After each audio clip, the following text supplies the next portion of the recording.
دعوت ولیمہ۔ نکاح کے دوسرے دن آپ صلی اللہ علیہ وسلم نے ولیمے کی دعوت رکھی، ایک بکری ذبح فرما کر ولیمہ کیا۔ حضرت انس رضی اللہ تعالیٰ عنہ فرماتے ہیں حضرت زینب رضی اللہ تعالیٰ عنہ سے شادی کر کے آپ صلی اللہ علیہ وسلم نے جو ولیمہ کیا، اس سے بہتر ولیمہ کسی اور بیوی سے شادی کرنے پر آپ صلی اللہ علیہ وسلم نے نہیں کیا۔ چنانچہ آپ صلی اللہ علیہ وسلم نے بکری ذبح فرمائی اور حضرت انس رضی اللہ تعالیٰ عنہ کی والدہ ام سلیم رضی اللہ تعالیٰ عنہ نے بھی اس موقع پر آپ صلی اللہ علیہ وسلم کی خدمت میں حریرہ، جو کہ عرب کی مشہور سوغات ہیں، بنا کر پیش کی، جو تقریباً 300 افراد نے خوب پیٹ بھر کر کھایا۔ آپ صلی اللہ علیہ وسلم نے حضرت انس رضی اللہ تعالیٰ عنہ سے فرمایا کہ جاؤ فلاں فلاں کو بھی اور ان کے علاوہ جو تم کو ملے ولیمے کے لیے بلا لاؤ۔ حضرت انس رضی اللہ تعالیٰ عنہ فرماتے ہیں میں نے بہت سے لوگوں کو رسول اللہ صلی اللہ علیہ وسلم کے ولیمے میں آنے کی دعوت دی۔ کچھ دیر بعد آپ صلی اللہ علیہ وسلم کا گھر لوگوں سے بھر گیا۔ آپ صلی اللہ علیہ وسلم نے ان لوگوں سے فرمایا 10 کا حلقہ بنا لو اور ہر شخص اپنی طرف سے کھائے۔ حضرت انس رضی اللہ تعالیٰ عنہ فرماتے ہیں نبی کریم صلی اللہ علیہ وسلم نے اپنے دست مبارک اس کانے میں رکھا اور برکت کی دعا فرمائی۔ اس کے بعد اس میں اتنی برکت ہوئی کہ سب لوگوں نے خوب سیر ہو کر کھا لیا، تب بھی کھانا ختم نہ ہوا۔ جب سب لوگ کھا چکے تو مجھے جناب نبی کریم صلی اللہ علیہ وسلم نے فرمایا کہ اے انس اس کانے کو اٹھا لاؤ۔ حضرت انس رضی اللہ تعالیٰ عنہ فرماتے ہیں جب میں نے اسے اٹھایا تو میرے لیے فیصلہ کرنا مشکل ہو گیا کہ جب یہ کھانا میں نے لوگوں کے سامنے کھانے کے لیے رکھا تھا اس وقت زیادہ تھا یا اب زیادہ ہے۔ اس میں اتنی برکت ہوئی کہ سینکڑوں آدمیوں نے کھانا کھا لینے کے بعد بھی کھانا بچ گیا، بلکہ پہلے سے بھی زیادہ معلوم ہوتا تھا۔ پردے کے حکم کا نزول۔ حضرت انس رضی اللہ تعالیٰ عنہ فرماتے ہیں پردے کا حکم کب اور کہاں اور کیوں اترا، اس بات کو سب لوگوں سے زیادہ میں جانتا ہوں۔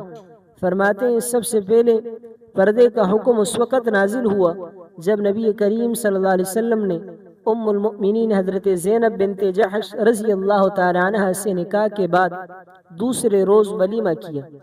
چنانچہ آپ صلی اللہ علیہ وسلم نے لوگوں کو بلایا، لوگ آئے اور کھانا کھا کر چلے گئے، لیکن چند آدمی وہی باتیں کرتے ہوئے رہ گئے اور بہت دیر لگا دی۔ آپ صلی اللہ علیہ وسلم کو اس سے بہت تکلیف سی پہنچی۔ آپ صلی اللہ علیہ وسلم چاہتے تھے کہ یہ لوگ بھی چلے جائیں، لیکن مروت کی وجہ سے ان کو کچھ نہ کہہ سکے، بلکہ آپ صلی اللہ علیہ وسلم نے یوں کہہ لیا کہ خود وہاں سے چل دیے تاکہ یہ لوگ بھی چلے جائیں۔ حتیٰ کہ آپ صلی اللہ علیہ وسلم بعض ازواج مطہرات کے پاس تشریف لے گئے۔ کچھ دیر بعد واپس آئے۔ آپ صلی اللہ علیہ وسلم نے خیال فرمایا کہ شاید اب وہ لوگ بھی چلے گئے ہوں گے۔ واپس آ کر دیکھا کہ وہ لوگ ابھی تک وہیں بیٹھے ہیں۔ اس سارے واقعے میں حضرت انس رضی اللہ تعالیٰ عنہ آپ صلی اللہ علیہ وسلم کے ساتھ تھے۔ حضرت انس رضی اللہ تعالیٰ عنہ فرماتے ہیں کہ دوسری مرتبہ آ کر دیکھا تو لوگ چلے گئے ہیں۔ چنانچہ نبی کریم صلی اللہ علیہ وسلم گھر تشریف لے گئے۔ تھوڑی دیر بعد باہر واپس تشریف لائے اور یہ آیت حجاب تلاوت فرمائی جو اسی وقت نازل ہوئی تھی۔ یا ایھا الذین آمنوا لا تدخلوا بیوت النبی الا یؤذن لکم الی طعام غیر ناظرین اناہ۔ یہ مکمل آیت نازل ہوئی جس کا ترجمہ ہے اے ایمان والو نبی کے گھروں میں بلا اجازت داخل نہ ہو مگر یہ کہ تمہیں کھانے پر آنے کی دعوت دے دی جائے، وہ بھی اس طرح کہ تم اس کھانے کی تیاری کا انتظار میں نہ بیٹھو، لیکن جب تمہیں دعوت دی جائے تو جاؤ، پھر جب کھانا کھا چکو تو اپنی راہ لو اور باتوں میں جی لگا کر نہ بیٹھو۔ حقیقت یہ ہے کہ اس بات سے نبی کو تکلیف پہنچتی ہے اور تم سے کہتے ہوئے شرماتے ہیں، اور اللہ حق بات کہنے میں کسی سے نہیں شرماتا۔ اور جب تمہیں نبی کی بیویوں سے کچھ مانگنا ہو تو پردے کے پیچھے سے مانگو، یہ طریقہ تمہارے دلوں کو بھی اور ان کے دلوں کو بھی زیادہ پاکیزہ رکھنے کا ذریعہ ہوگا۔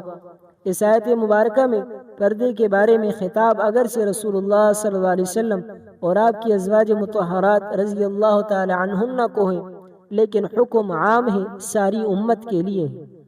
آپ رضی اللہ تعالی عنہ کی امتیازی خصوصیات۔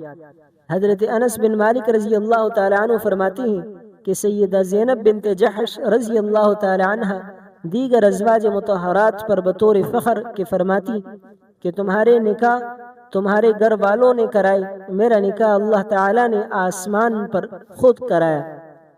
حضرت عبداللہ بن جحش رضی اللہ تعالیٰ عنہ فرماتے ہیں کہ سیدہ زینب اور سیدہ عائشہ رضی اللہ تعالیٰ عنہما دونوں اپنے اپنے طور پر فخر کیا کرتی تھی۔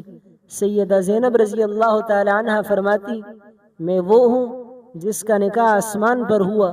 سیدہ عائشہ صدیقہ رضی اللہ تعالیٰ عنہ فرماتی میں وہ ہوں جس کی عفت و آبرو کی گواہی آسمان سے آئی۔ حضرت زینب رضی اللہ تعالیٰ عنہ نے نبی کریم صلی اللہ علیہ وسلم سے عرض کیا کہ میں آپ کو وہ 3 باتیں بتاتی ہوں جو میرے علاوہ آپ کی کسی بیوی کو حاصل نہیں۔ نمبر 1، میرا اور آپ کا دادا ایک ہے، یعنی عبد المطلب۔ نمبر 2، میرا آپ کے ساتھ نکاح اللہ تعالیٰ نے آسمانوں پر کرایا ہے۔ نمبر 3، ہمارے اس خدائی نکاح کی خوشخبری دینے والے جبرائیل امین ہیں۔ آپ کی زندگی میں خوف خدا۔ ایک مرتبہ آپ صلی اللہ علیہ وسلم مہاجرین میں کچھ تقسیم فرما رہے تھے۔ سیدہ زینب رضی اللہ تعالی عنہ بھی آپ کے قریب پردے ہی میں تشریف فرماتی۔ سیدہ زینب نے کوئی بات کہی تو حضرت عمر فاروق رضی اللہ تعالی عنہ نے ان کو منع کیا، جس پر رسول اللہ صلی اللہ علیہ وسلم نے ارشاد فرمایا، عمر زینب سے درگزر کرو، یہ اواہ یعنی عاجزی و انکساری کے ساتھ اللہ کے حضور آہ وزاری سے دعا مانگنے والی ہے۔ ایک حدیث میں ہے کہ سیدہ زینب رضی اللہ تعالی عنہ کے بارے میں حضرت عمر فاروق رضی اللہ تعالی عنہ نے ارشاد فرمایا، میں نے سیدہ زینب رضی اللہ تعالی عنہ سے بڑھ کر کسی کو خشوع اور خضوع کرنے والا نہیں دیکھا۔ فائدے کے طور پر یہاں یہ بھی سمجھ لیں کہ زبان سے اظہار عاجزی کو خشوع کہتے ہیں۔ قرآن کریم میں سورہ طٰہٰ آیت نمبر 108 میں ہے وَخَشَعَتِ الْأَصْوَاتُ لِلرَّحْمَنِ، جس کا ترجمہ ہے خدائے رحمان کے سامنے سب کی آوازیں دب کر رہ جائے گی، جبکہ اپنے اعضائے جسمانی سے عاجزی کے اظہار کرنے کو، مثلا بدن کو جھکانا، نظریں اور آواز پست کرنا، الغرض ہر ادا سے بیچارگی کا اظہار کرنے کا نام خضوع ہے۔